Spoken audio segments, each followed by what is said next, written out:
Cette méditation quotidienne vous est présentée par le Centre Le Pèlerin, spécialisé en accompagnement psycho-spirituel. lepèlerin.org.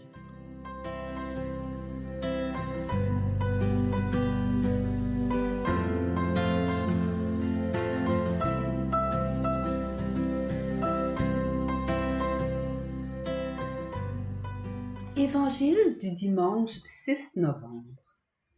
En ce temps-là, quelques Sadducéens, ceux qui soutiennent qu'il n'y a pas de résurrection, s'approchèrent de Jésus et l'interrogèrent. « Maître, Moïse nous a prescrit, si un homme a un frère qui meurt en laissant une épouse mais pas d'enfant, il doit épouser la veuve pour susciter une descendance à son frère. Or, il y avait 7 frères. Le premier se maria et mourut sans enfant. De même le deuxième, puis le troisième épousèrent la veuve, et ainsi tous les 7. Ils moururent sans laisser d'enfant.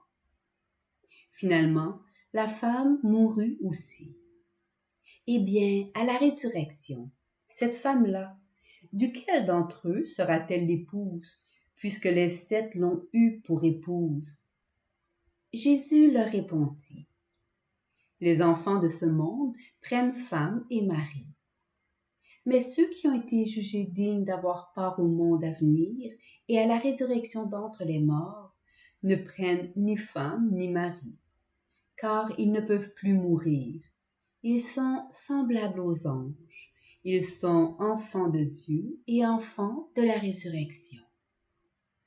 Que les morts ressuscitent, Moïse lui-même le fait comprendre dans le récit du buisson ardent, quand il appelle le Seigneur le Dieu d'Abraham, le Dieu d'Isaac, Dieu de Jacob. Il n'est pas le Dieu des morts, mais des vivants. Tous, en effet, vivent pour lui.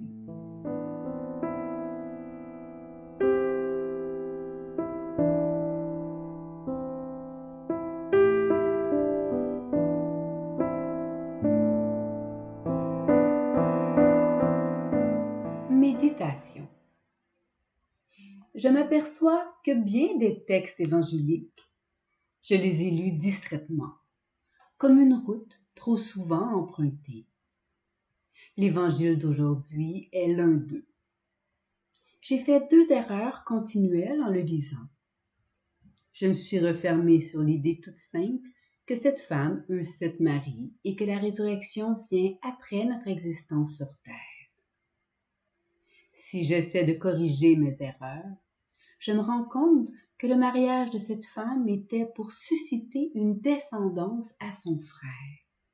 Or, il y avait 7 frères.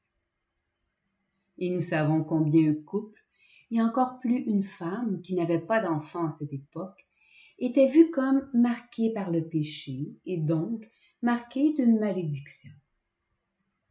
La femme qui a survécu aux 7 maris porte donc un opprobre inimaginable. Quelle souffrance! Quelle souffrance d'être aux yeux des autres une personne sans fécondité. C'est cette femme qui est donnée en exemple par les Sadducéens pour prendre à partie Jésus en ce qui a trait à la résurrection.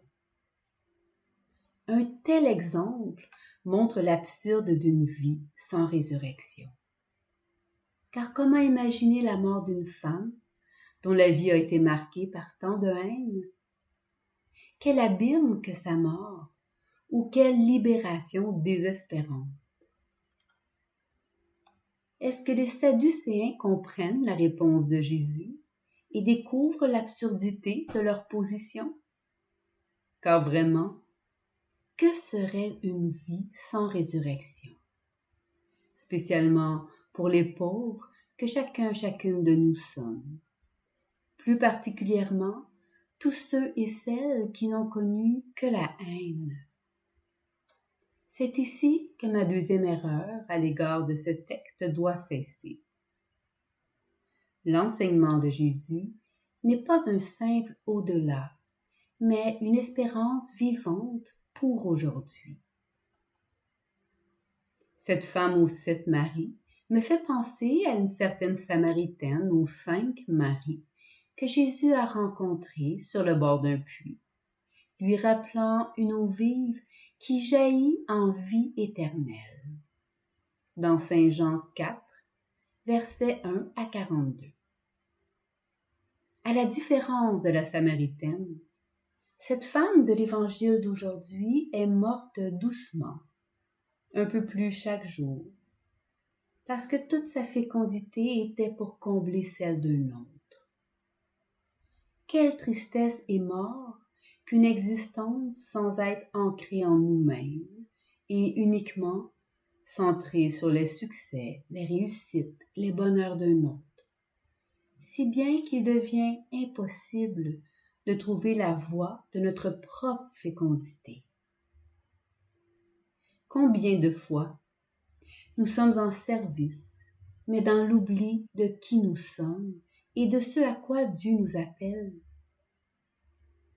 Notre histoire n'est-elle pas celle de cette femme, continuellement mourante, une personne ne pouvant donner la vie, car ne s'accueillant pas dans son don unique. Tant de Marie, 7 étant un chiffre de débordement, auquel elle s'est liée dans son existence, vivant ainsi sa vie par procuration et ne pouvant entrer dans la fécondité du don de Dieu unique que Dieu veut être par elle. Jésus nous dit donc à chacun chacune, il n'est pas le Dieu des morts, mais des vivants. Tous, en effet, vivent pour lui. Ici est la clé de notre résurrection et de notre fécondité, et sur lesquelles l'une et l'autre reposent, est le oui à la naissance de Dieu en nous. Nous sommes appelés à ne regarder que Dieu, à ne vivre que pour lui, et ce simplement en devenant au cœur du monde la révélation que Dieu veut être par nous. Naître à nous-mêmes, c'est naître de Dieu, c'est vivre de lui. Se connaître ou connaître Dieu sont donc deux synonymes, deux réalités inséparables. Toute la vie humaine a comme finalité le mariage avec Dieu ou l'union avec lui. Nous pourrions dire, c'est le mariage des mariages, et c'est ce mariage qui est le fondement de toutes nos épousailles sur la terre comme au ciel. Dans le corps du Christ, dans le royaume des cieux, nous sommes épousés par Dieu pour être épousés les uns les autres dans un même amour. Si nous nous laissons épouser ainsi, nous vivrons alors pour lui, pour ne pas dire par, avec et en lui. Et toute notre existence, qu'importe l'état de vie chrétien, mariage, sacrement de l'ordre, laïcat, que nous aurons choisi, sera fécond, car il nous sera donné de communiquer Dieu au monde et même de donner Dieu à Dieu. Voilà la plus grande fécondité, celle de nous partager mutuellement la vie de Dieu, de vivre cette vie Eucharistie trinitaire du Père, du Fils et de l'Esprit, où chaque personne divine se communique l'une à l'autre par nous et se communique au monde entier. C'est par, avec et en ce don de Dieu par nous que nous sommes nous-mêmes donnés et devenons semences de vie, d'amour et de vérité. Voilà le mystère de la résurrection. Une vie en Eucharistie, une vie en fécondité. Ce n'est plus une vie où nous nions la beauté de qui nous sommes en Dieu et de qui Dieu est en nous, ou une vie sans soi dans le service de nombreux maris, qui ne sont pas seulement des personnes, mais de l'argent, du pouvoir, des diplômes, des sports extrêmes, etc. Mais une vie d'union avec Dieu, qui signifie une vie réelle d'union à soi, aux autres et à la création. La résurrection est bien celle d'un monde à venir, non parce qu'il est après, mais qu'il est à construire dès aujourd'hui. Un monde où chaque être peut enfin naître à lui-même et ainsi porter sa fécondité unique dans un monde si marqué par la mort qu'il a grand besoin de toutes les étincelles de vie de chaque personne. Soyons ces étincelles de vie. Méditation écrite par Stéphane Thériault.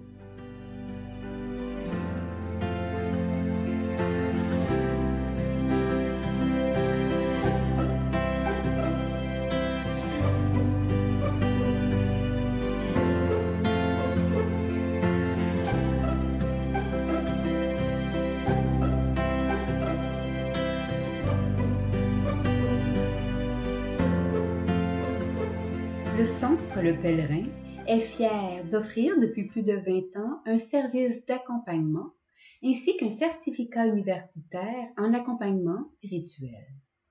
Tous nos services sont offerts en ligne.